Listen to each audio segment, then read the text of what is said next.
everyone! Nandito ako sa palengke, guys. Umaga-umaga dito. Mag-aalas 8 pa lang dito sa umaga. Doble ang damit ko kasi malamig. Malamig kaya doble yan. Good morning everyone. Ayan, nandito ako sa palengke.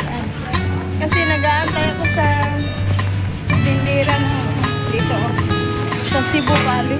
Yan, naantay ko guys. So dito lang ako mag-aantay. Good morning everyone. Good morning Pilipinas. Good morning Hong Kong. Yan, dito ako sa market. Market din siya. Yan, marami na nagbubukas dito guys. Yan. Marami na nagbubukas. So baliktad natin ang camera.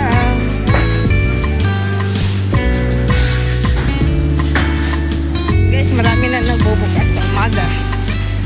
Yan. Sa umaga. Marami na. So waiting ako dito sa Cebu Valley. Sirado pa eh. Sirado pa guys. Dati yung pagpunta ko dito, konti lang. Ngayon,